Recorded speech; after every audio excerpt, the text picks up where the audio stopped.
everyone, welcome to KNC Canine Life Skills LLC. My name is Kayla Delp, certified dog trainer and owner. And today I want to talk to you about the 4 stages of canine learning. You may be thinking, why am I even bringing up that topic?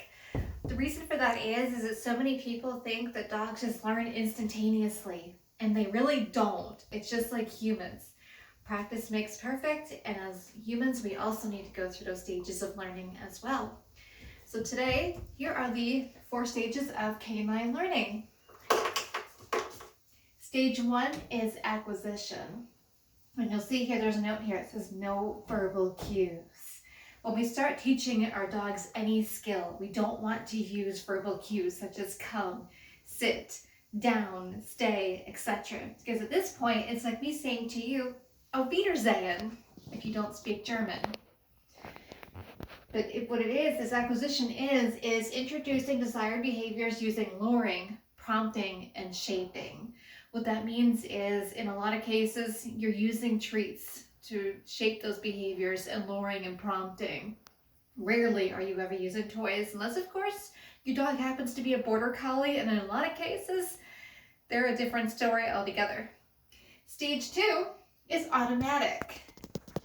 Stage 2 is you are going to add verbal cues, but the automatic stage is successful presentation of desired behaviors using lures, prompting, and shaping. What that means is, after you've had success with, just say for random example, you are luring a sit, for example, and you're having roughly about 80 to 90% success with that. Then, once you get to that point, you can begin adding the verbal cue in there, because dogs learn by association. It's not about understanding English, it's truly putting 2 and 2 together. That, for example, if you're teaching sit and you're using the treats like such, they're going to put that together with, and then you would end up doing such and then sit afterwards. Dog puts 2 and 2 together, and eventually the skill does keep reoccurring. So then we get to stage 3 of learning, which is generalization. Generalization is the successful presentation of desired behaviors in varying environments. And this is where a lot of people struggle. Because say, for example, you train a skill in your living room.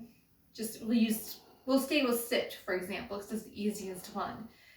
When you change that skill in the living room, it's not going to readily transfer over to the kitchen. It's not going to readily transfer over to a bedroom, because the lack of generalization occurs there. For a dog, they learn something in one space, they're going to master in that space to begin with. And what you need to do is teach that skill from scratch every time in every other room. Then once it happens inside your house, here's where life gets really fun. When you try to take it on the road outside, it's a whole nother story, because guess what? You're competing with planes, trains, and automobiles. And yes, I make that joke in relation to that movie. Because honestly, there's going to be rabbits, squirrels, cars, all kinds of things that are more exciting than you are. And then you have stage 4 here, which is maintenance. You're having successful presentation of desired behaviors at least 90% of the time, which means you've gotten to the point that you are good with different behaviors inside the house, different areas of the house, different places outside the house. You've eventually gotten to that point that you can say, we're going to PetSmart, and you can ask your dog for a sit, or you can ask them to go to the park.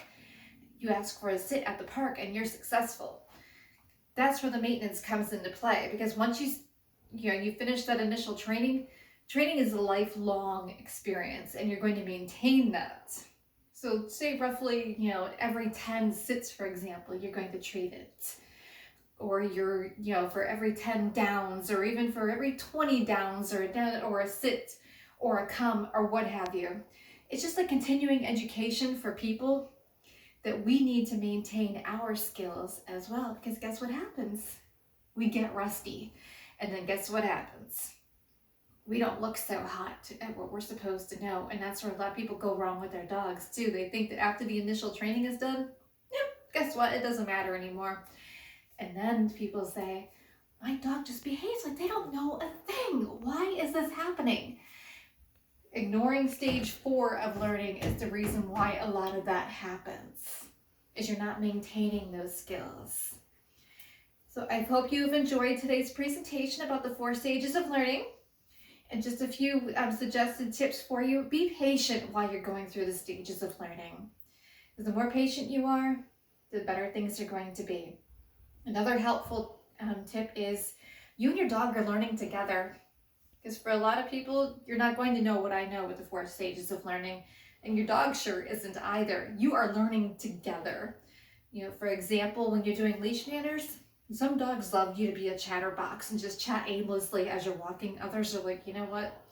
Nope, I'm cool with it if all you say is, let's go or stop when you're at a stop sign. But, it's a learning curve together for you and your dog. So happy training to you and your dog, and have a good day.